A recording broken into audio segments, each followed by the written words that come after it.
j'espère que ça va bien depuis la dernière fois. Et vous l'aurez peut-être vu dans un petit coin de la vidéo, mais on va parler de la boîte de Lipton. Je sais pas pourquoi je parle comme ça.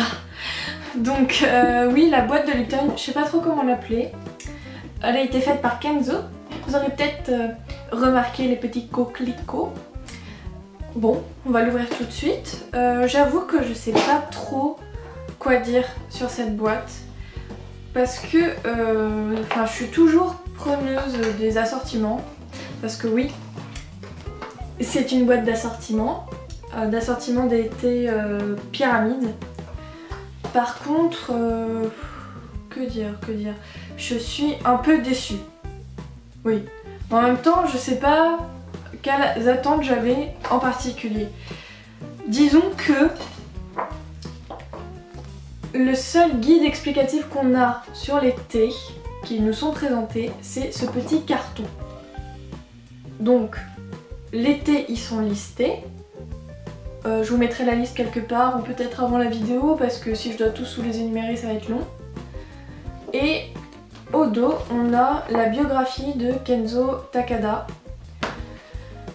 Mais voilà, c'est bien sympa de nous mettre la biographie de Kenzo Takada, parce que je connaissais pas toute sa vie, donc c'est sympa.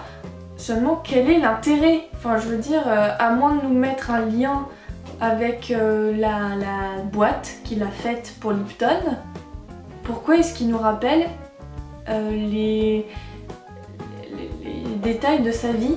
Enfin, j'ai pas compris l'intérêt de mettre toute sa biographie. Voilà. Et concernant la liste de thé, je suis un peu déçue parce qu'en fait c'est juste le résumé qu'on trouve à l'arrière des boîtes. Par exemple pour le 5 fruits rouges, savourez cette alliance fruitée mariant les saveurs de la fraise, de la framboise, de la mûre, de la groseille et de la cerise. C'est pas le meilleur exemple parce que là encore on sait de quoi on parle. On sait à peu près quels fruits sont dans ce thé.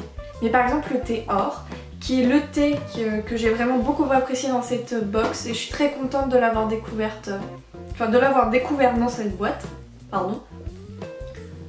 La description c'est de subtiles notes florales et fruitées associées à des feuilles de thé noir pour un délicieux voyage. Alors je conçois que c'est un thé noir, j'apprends qu'il y a des fleurs dedans et des fruits, sauf que je suis pas au courant desquels.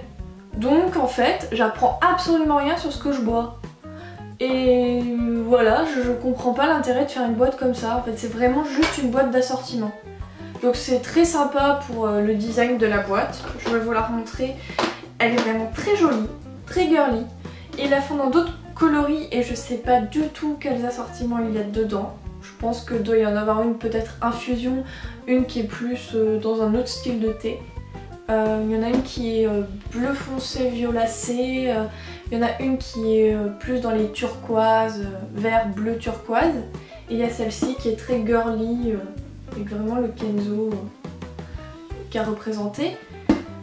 Et voilà, enfin je veux dire c'est une jolie boîte avec beaucoup de thé dedans et pour ça c'est sympa. C'est un joli cadeau. Par contre je comprends pas l'intérêt de Lipton dedans à part dire bah voilà on vous présente beaucoup de thé. C'est gentil mais je sais pas trop ce que je bois donc ouais. Bah par contre après faut que j'arrête d'inventer des tournures de phrases. C'est sympa par contre d'avoir autant de thé qui sont présentés. C'est présenté sous forme de petites boîtes en carton. C'est modulable. Pour ça c'est pratique, c'est qu'après on peut en faire ce qu'on veut de la boîte. Et ça permet de changer régulièrement. Alors le gros couac de la boîte pour moi ça a été l'infusion à la fraise qui est l'exemple typique, pour moi je précise, de comment montrer qu'un fruit à lui tout seul ne marche pas. Enfin un fruit ne marche pas, je veux dire un fruit ne fonctionne pas à lui tout seul. Autant 5 fruits rouges je l'aime bien, autant fraise toute seule, non, ça fait hyper chimique. Alors c'est plutôt bizarre de penser comme ça, sachant que dedans ils nous proposent thé façon muffin myrtille et façon tarte citron. Du thé à la tarte, c'est pas très naturel. Mais alors le thé, enfin l'infusion fraise, Pour moi, elle a vraiment le goût de bonbons à la fraise, même pas fraise tagada, c'est fraise très très chimique. Ça m'a pas paru naturel, rien qu'à l'odeur ça m'écœurait. Et c'est pas la première marque en fait à me faire ça, je crois que ça vient vraiment du fruit. Pourtant c'est un fruit que j'aime bien, hein. Et bah, ça vient pas du fruit en lui-même, je crois que ça vient du fruit une fois qu'il est infusé.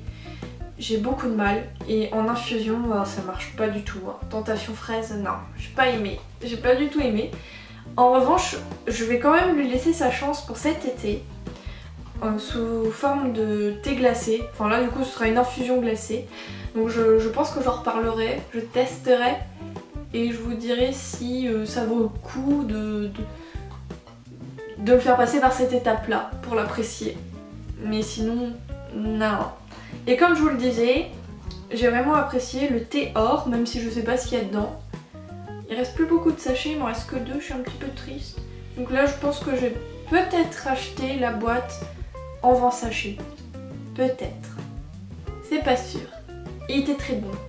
Il a du peps. Pour un thé noir, il est pas... Je veux dire, le thé noir est pas trop imposant. Vous voyez ce que je veux dire? Parfois, le thé noir a tendance à supplanter un peu les autres arômes. Là, c'est pas le cas. Et on sent bien les fleurs, quelles qu'elles soient. Donc j'ai bien aimé. Et j'ai bien aimé aussi le Earl Grey, Russian Earl Grey. Parce que pour un Earl Grey, pareil, il a du peps. J'ai tendance à les trouver un petit peu insipides, les Earl Grey, et là c'était pas le cas, donc j'étais contente. C'est une boîte qui est appréciable quand on veut faire un cadeau à quelqu'un ou quand on a envie de changer régulièrement. Comme moi en fait, quand on n'a pas envie d'avoir une boîte de 20 sachets qu'on va devoir boire à la vitesse de l'éclair pour pouvoir en changer. À moins d'adorer le agrume, d'ailleurs il est dedans. J'étais contente de le voir. Et sinon, ah oui, et puis une autre interrogation que j'ai eue, c'est il y a thé muffin myrtille et thé tarte citron. Par contre, il n'y a pas poire, tarte poire chocolat. Du coup, j'étais un petit peu déçue de pas trouver celui-là parce que c'est celui des 3 que je préfère et il n'était pas dedans. Mais bon, tant pis, je ferai certainement un épisode sur les 3 gourmands des pyramides Lipton. Voilà, c'est tout ce que j'avais à dire sur cette boîte. Je sais pas si ça méritait un épisode à part. Je voulais quand même la mettre un petit peu en valeur parce que c'est quand même une bonne initiative de Lipton d'avoir voulu faire, et de Kenzo du coup, d'avoir voulu faire ce petit assortiment. Par contre, c'est vrai que je suis déçue que ce soit pas aussi abouti que ça aurait pu l'être. Alors on leur demandait pas de faire un truc à la T-Box, mais je sais pas, un petit guide explicatif des thés, c'était pas trop demandé. Je sais pas, je trouvais qu'il y avait quelque chose à faire et que ça n'a pas été fait. Enfin, c'est tout. C'est quand même un cadeau que j'ai apprécié. Et je pense que maintenant que je vous l'ai montré, je vais bien faire la misère au thé que j'ai apprécié. Et en attendant, je vous laisse. Je vous retrouverai pour un épisode sur Kusmi, mais sur une gamme spécifique de Kusmi. Et en attendant, je vous fais des gros bisous, les routines habituelles, n'hésitez pas à liker, à partager, à vous abonner, tout ça, tout ça, tout ça. Et je vous fais des gros bisous, j'ai déjà dit ça, c'est pas grave. À la prochaine, bye bye.